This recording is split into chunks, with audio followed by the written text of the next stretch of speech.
Radhi's never let me define my self-worth based on my success.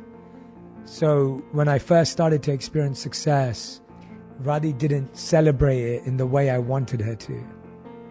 And I'd wanted my wife to be my number one fan and my biggest cheerleader.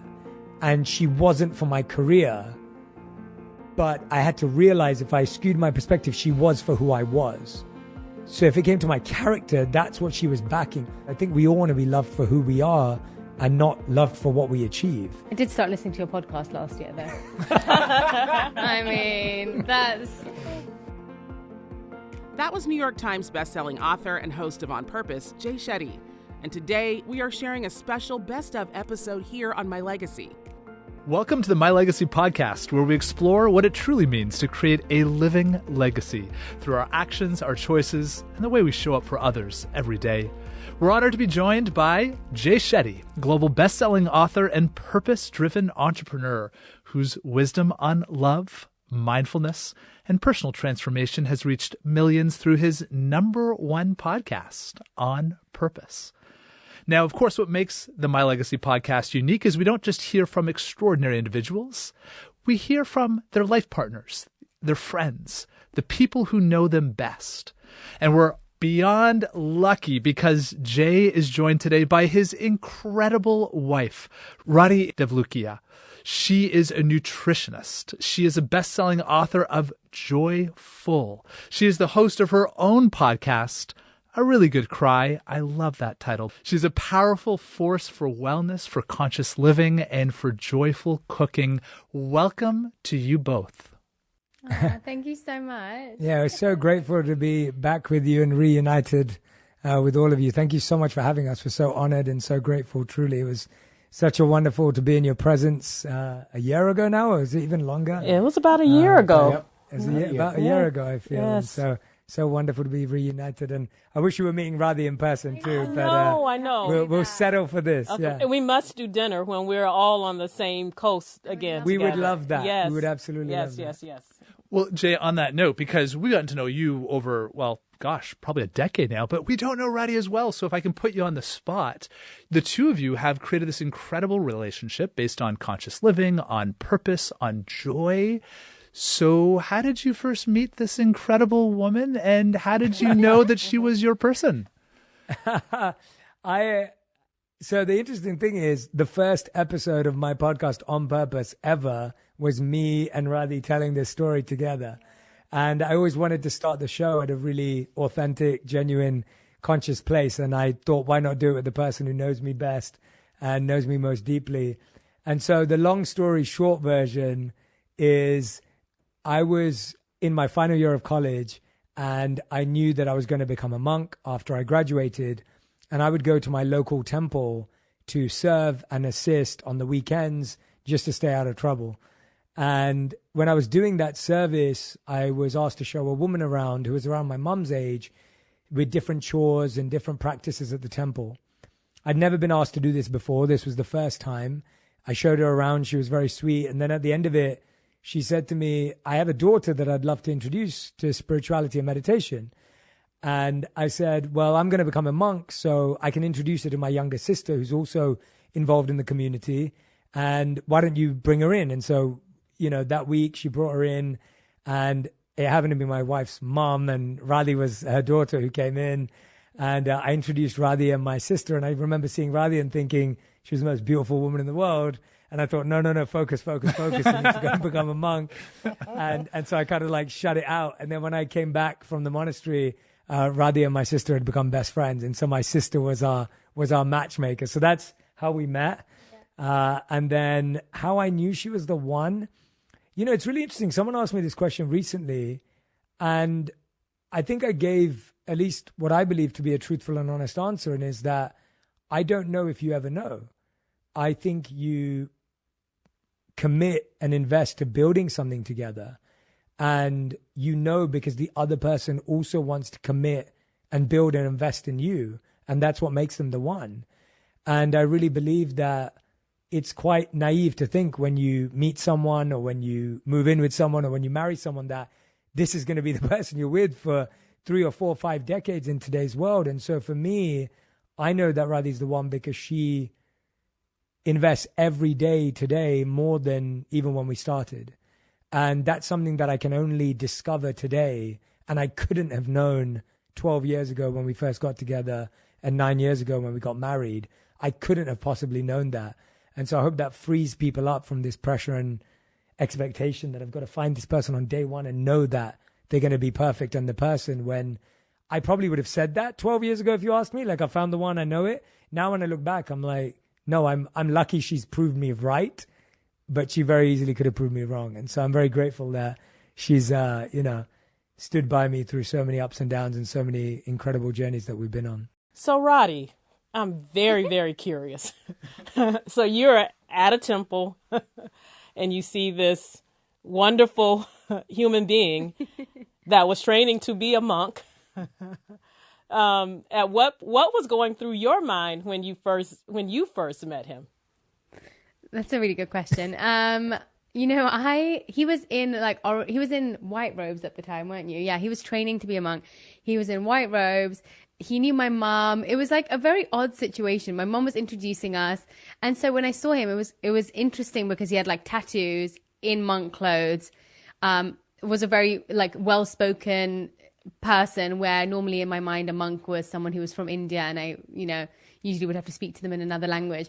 And so it was kind of changing a lot of narratives in my mind of what I expected to see when my mom was like, oh, I want to introduce you to this monk. So I think I was readjusting to my expectations. And then, I started going to his classes and hearing him speak about spirituality. And honestly, I think I fell in awe of him through watching him in those spaces and in the community. And I ended up being an observer of him rather than a friend at the beginning, because we didn't really have a friendship or a relationship at all when we first met. So it was quite nice seeing him in his own environment doing something that he loved. And so at first it was almost like he felt like a teacher and a guide more than he felt like someone that I was thinking I could be with. But then when I became friends with his sister and she kept telling me all these amazing things about him, I was like, oh, he's so sweet. And they have the sweetest relationship. He is like a father figure to her, and she loves him so much. And I thought, well, someone who's got that relationship with their sister, and usually your sibling has the best and worst things to say about you, and she just loved him so much. And so there was moments where, I kept saying to her, I was like, I think I really like your brother. And she was like, you can't. He's going to be a monk for the rest of his life. You better leave him alone. She was like, I need you to leave him alone, please. Leave him alone. Yeah, please. I'm just telling you, he wants to be a monk forever. So, I kind of gave up on that idea. And so as soon as he came out from being a monk and we got to know each other, we both just realized how right we ended up being about each other, as he said. And it was a nice surprise because it could have gone both ways, I love that you said fell in awe rather than fell in love. I don't think I've ever really heard that way. Phrase. That's a beautiful, It is. yes. Yes, it you is. fell in awe. Well, the one thing she left out was that she usually tells her a bit of like, you didn't clarify that actually when we first met, you just didn't notice me and didn't recognize, Yeah. didn't Well, care. no, I did notice you. I just it wasn't like my mum saying, hey, here's someone for you to meet in that way. It was, No. But It was, hey, here's a monk. You Here's a better monk. learn from him. Yeah. Yeah. Here's a monk. Okay. We know the challenges of working with your partner. There's challenges? Really? Are you serious? Oh, my goodness. It's wonderful. Martin's just smiling. He's not saying a word right now. You're like, it's so wonderful. Yeah. All the time. Every day. How do you all navigate through those challenges? how do we deal with working with each other? I noticed very wisely Jay's deferring the question. Yes. I know. He's like, let me see what she says before I share my perspective. Martin's not. I would say, the good thing is we both have extremely different skill sets. Like, we are very different humans. And so what's great in that sense is Jay handles a lot of the things that I don't want to, or don't have the skills to, I would say. Like, he's really good at the business side of things, and I really enjoy the creative side of things. And so, especially for the main project we work on together is Junie, our tea company. And so he does a lot of the business management calls. Is that what you'd call it? Sure. Like the finance stuff and what else would you call it?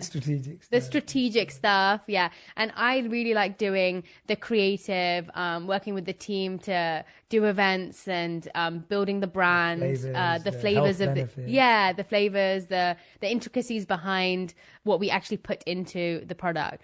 And so honestly, we're not often on the same calls. And so we do work together, but I wouldn't say that's the secret. That's the secret. Yeah. We've only ever, the only thing we've ever done together work-wise is our tea company, Junie. And that was really exciting because that was something that we shared in common. We both wanted to drink drinks that didn't have sugar. So we wanted to build a 0-gram sugar drink. We wanted something with low calories, so it only has 5 calories. We wanted something that was filled with ashwagandha and reishi mushroom and all these things that we know we should be taking. And so that's why we focused on that. But the reason why it is easy to work on it together is because we founded the company many years into our marriage. And I think by then we have a good understanding of each other's strengths and weaknesses, and we have a lot of trust. So I know if Radhi's on a call about flavor profiles, I know she understands flavor profiles far better than I ever would. My palate is really basic. Right? Before I met her, I had no idea what any of these incredible herbs and plant extracts and adaptogens are. And so her level of knowledge in that field is something I can trust. It's something I would back. It's something I feel very confident in. And thankfully, she feels that way about me and my strengths. And so I think that's why it works for us. I don't think I could... I think I'd find it hard if we had similar skill sets and we were constantly debating and figuring it out. I quite like the divide and conquer. So.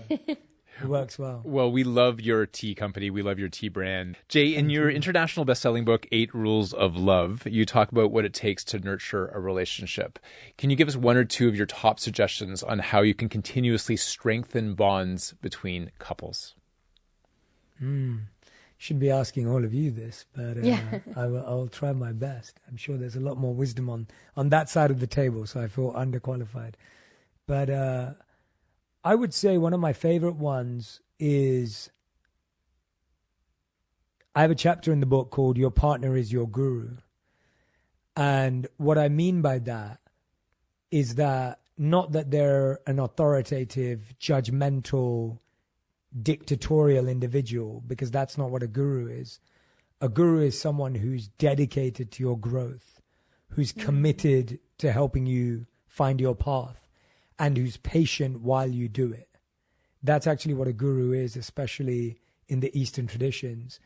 And one of my favorite things about that is that your partner is really a mirror. And the challenge we have in relationships is that the right partner holds up the mirror in a non-judgmental way. But we're so convinced that the mirror is broken because we don't like what we see that we reject them. So we reject the one person who actually has the ability to help us grow.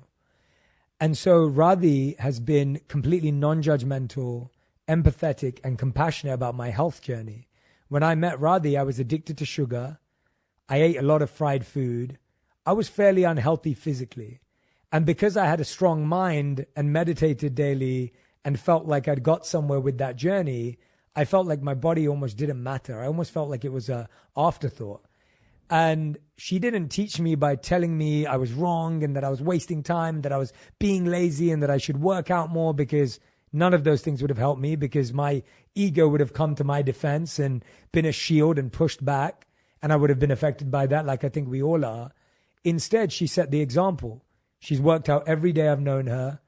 She's eaten a clean diet. She's always cooked healthy food. She encouraged me and educated me in the challenges of how I was living without making me feel bad about them. And she's been my guru for my health. And so to me, when your partner's your guru and you allow your partner to teach you in a non-judgmental, non-confrontational, non-finger-pointing way, that is the person who can help you grow. There's no one on planet Earth who could make you a better human being than the person you spend the most time with. So that your partner's your guru is probably one of them. And I think you said a couple. I would add that the problem is we often want our partners to change. But what we don't have is the patience that it takes to watch them change. And we also want them to change into the people we want them to be, not the people that they want them to be. We see their potential and we say, you must rise to this. We see the possibility and we say, you must reach this. We see the result for them that we've projected and we say, if you don't get to this, you've failed. And never have we asked them, who do you want to be? How do you want to live your life? What are you trying to accomplish? And it's really interesting to me that we believe just because we want to invest in them, that care is greater than their ambition. And I think we work so hard. We want to be their savior. We want to be the person to solve all their problems. We want to be the person who fixes everything for them just to feel good about ourselves. We don't actually want them to be happy. We just want to be happy that we're doing something for them. And so we don't really give them the patience, the time, the energy to find who they are and move in that direction for themselves, because we want to feel like we're helping, we're fixing, I'm here to solve all your problems. And in that, you try to be the person who saves them, but actually you push them away. So those would be my two biggest things that I think if we can, on the first hand, learn to be a guru that's non-judgmental, and on the second hand, learn to be patient and let people become who they want to be, not try to make them who we want them to be. I love that on a personal note, because I'm going to own that. And I think a lot of guys who are husbands need to own that, just being radically transparent, because you called it as it is. Like, it is this male desire to want to help, to want to protect.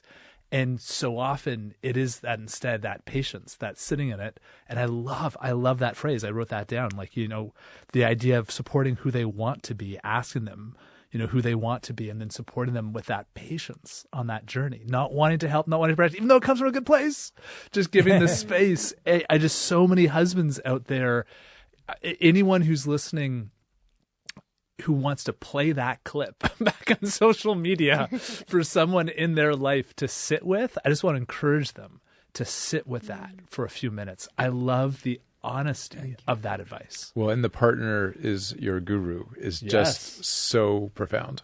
Yeah, it's changed my life. I didn't know all this before I got married. I think you figure it out when you are married, and then you start learning how much it has to teach you and how much better you have to become because you love someone. And I think that's the difference. The right person inspires you to want to become better, not want to make them better. Like, I think we're constantly worrying about, oh God, they're not doing this and they're not doing that and they're not doing this. And the right person makes you look at yourself and go, well, I'm not doing that. So let me start there.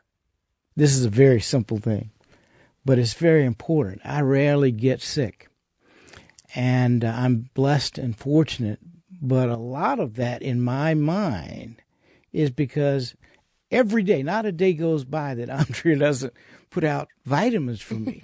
Now, I would like to be, that's a simple thing. I'd love to be able to do that, and I will get there. But that constantly reinforces, when your partner loves you so much that they're very concerned about your being healthy, being able to go out into the world as many of us have to do. So I want to ask you both, what simple thing does your partner do to show that they love you? My gosh.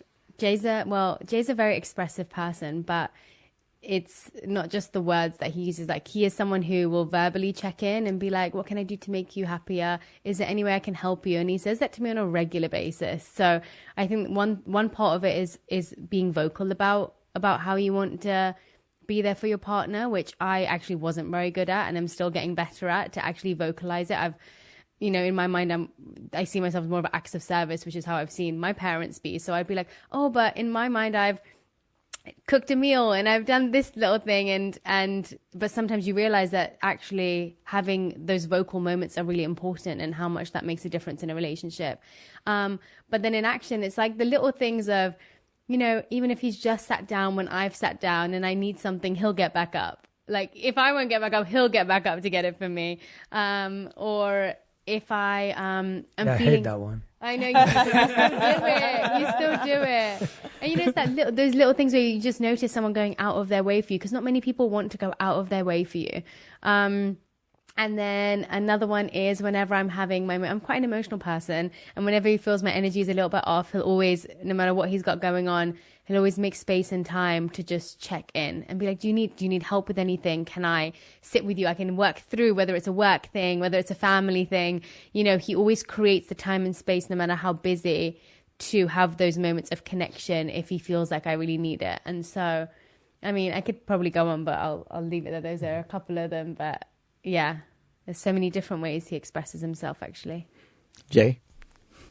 Yeah, so many as well. I think for me, the biggest one is, I think when we first got married and we moved to New York, and then we were kind of there for a couple of years, then moving to LA, and we've just been through so much change, and change that wasn't anticipated or expected.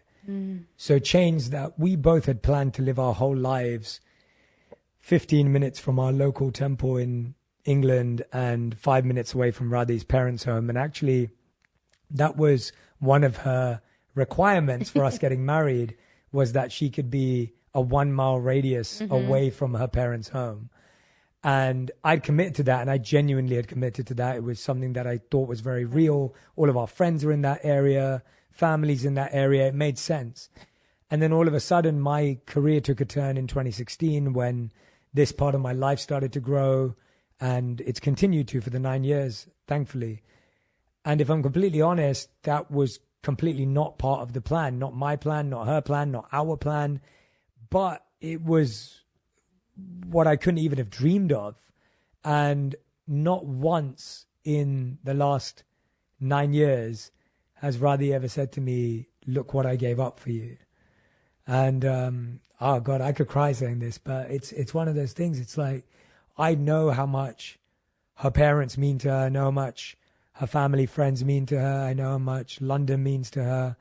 And for her to move away, for her to give that up when we didn't have clarity, like, you know, we're very fortunate today to have a wonderful life, but getting here wasn't easy. I was away a lot. I traveled a lot for work. I was building things, moving around, and never once did she say, I gave this all up for you. You're never around. You work too hard. And I think that kind of trust without nagging, without making someone feel bad, when I was already carrying the burden of it myself.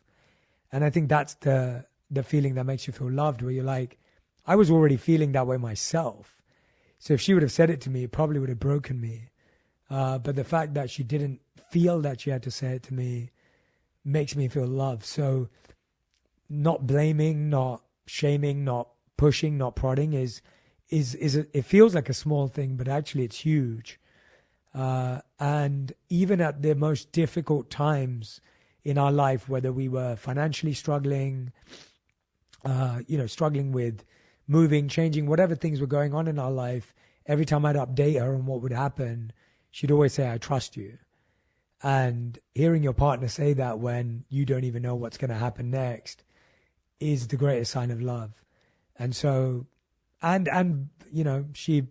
Radhi decided to date me and commit to a relationship with me when I had nothing to offer but myself.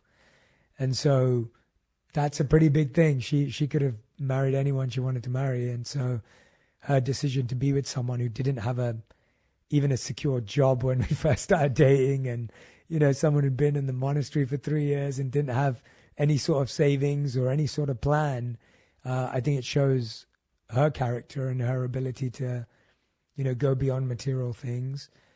And the more recent one, I mean, I could go on as well. I think the more recent You don't need to go on. Radhi's never let me define my self-worth based on my success. So when I first started to experience success, Radhi didn't celebrate it in the way I wanted her to.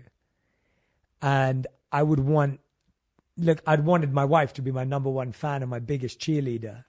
And she wasn't for my career. But I had to realize, if I skewed my perspective, she was for who I was. So if it came to my character, that's what she was backing. She wasn't backing me because of my career. And that helped me detach from valuing myself based on the success of my career, because I think that's what I would have done and what I would have wanted if she had fallen in that way. And so her lack of validation for my career was the greatest validation for my character. Her not caring. Her It's not just caring. been great to humble But I me, mean, you know? I think it's a huge thing. And again, Craig, going back to the men point, I think a lot of men, like, we want our partners to be like front row. We want them to be the cheerleader. Like, we've got that culture. And I'm not saying that my wife isn't my cheerleader in that, but I'm saying your wife's cheerleading your character, not your career. That's better. Because the career's up and down. Like, the career's going to do whatever it's going to do, but your character's who you are. Like, what do you want to be loved for? Do you want to be loved for the amount of followers you have, or do you want to be loved for who you are and how you show up and what she believes you represent? And so I think it's genuinely, we're laughing about it and it can have funny connotations, but I want to clarify, like, the point is, I think we all want to be loved for who we are and not loved for what we achieve. I did start listening to your podcast last year, though. I mean, that's... I'm joking. You guys are hilarious. I love this. Well, and Jay, I love that your voice was cracking. Like the sniffles. No, I should have known. Going like, stop. You don't have to keep going. I can see like Radhi's eyes starting welling up. The two of you. It's awesome. You're a great lesson in the languages of love, and acknowledging that we all love different ways and we receive love differently.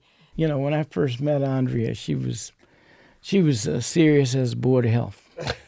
Serious as the Board of Health? Serious as the Board of Health. That's pretty serious. That's pretty serious. We say serious. Arndrea, when she was 20-ish, like I said, she was like really serious. I don't know if I saw that, but all of a sudden, over the last like 5 years, she has become one of the most funny people that I know, one of the most funniest persons.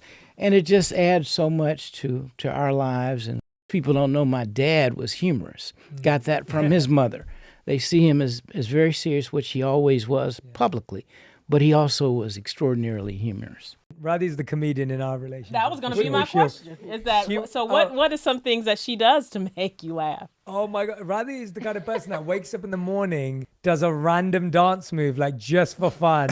I walk into the kitchen. There's no music playing. But Radhi's having a full-on party just in her head. Yeah, and it's so much fun to watch. And just someone who's always looking at the bright side of life. Someone who's always. It's just so 99.9% of the time. You're painting me out to be. I'm like, I can be a lot as well. Okay. No, you can't. I can. You're not a lot. She's hilarious in every possible way. She's making funny jokes. Everyone knows. Anyone who follows Radhi on social media knows that she's hilarious. And my team finds it really funny because on Valentine's Day or on our anniversary or whatever, I'll write these like long, soppy, romantic, heartfelt messages because that's who I am. And Radhi will post an AI video of me twerking, and I'm not joking. It's real. I would never twerk. Can we share that on social media? Is that available? We're going to put that out on My Legacy podcast. It's on Valentine's Day. Okay. I was I wrote this beautiful post and she's got a video of me AI twerking. You're a PDA person. Yeah. I struggle with that. Look, we obviously have laughed a lot today together, and that's wonderful, and it's so important. We have to be very transparent that right now it's very difficult for so many people. And so many people feel such an overwhelming fear, disconnection. And so I would really am curious to hear from both of you. What would you offer to people that are feeling that fear, that disconnection, the overwhelm, the stress? Good question. Do you want to go? The first thing that came to mind for me is whenever I feel like things are out of my control, or I feel like overwhelmed at what's happening around me, or even in our own life. There's this, every time I feel like it's just me, the problem feels really difficult to handle. But as soon as I think the problem is me plus God, or me plus the universe, or something that has a much higher power than I do, it starts to feel a little bit more manageable. And so I find that prayer for me has always been such a beautiful place to come to when all other hope feels lost. I think I get a lot of solace in prayer.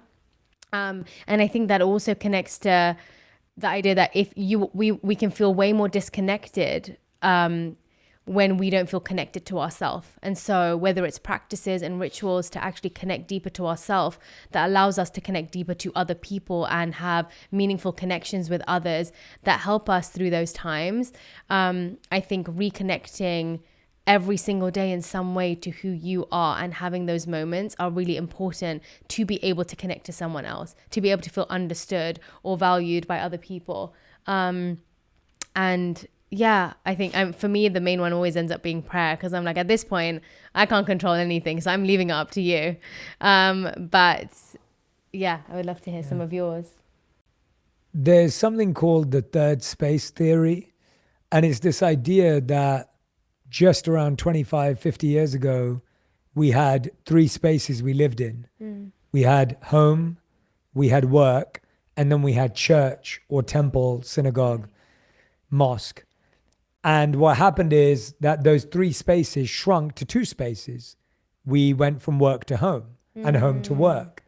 And now we all know that those two places have shrunk into one place. Yeah. We work from home and we live at home. And what's happened is not that we've just lost three spaces, but we've lost what that third space provided us. So what happened at church or the community center or a place of gathering was you had a space to look back on work and home and state and everything else and reflect on, how could I be better? What could I do differently? Let's figure out together what the solution is. What can we all band to do together? So the biggest challenge today is that we're all feeling the same feeling, but we're feeling it on our own. We're lonely, feeling the same thing.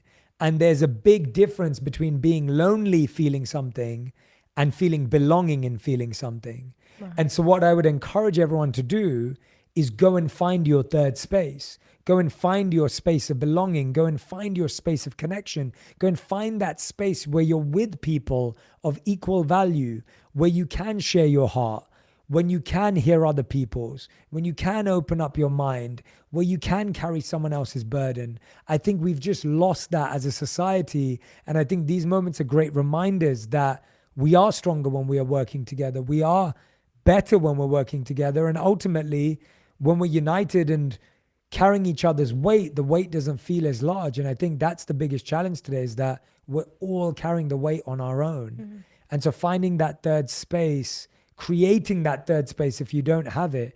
The third space doesn't have to be 200 people, 2,000 people, 20,000 people. It can literally be 4 people in a room that are reading scripture together, that are starting a book club, that are listening to this podcast and sharing what they learned from you and all your amazing guests that you've had on.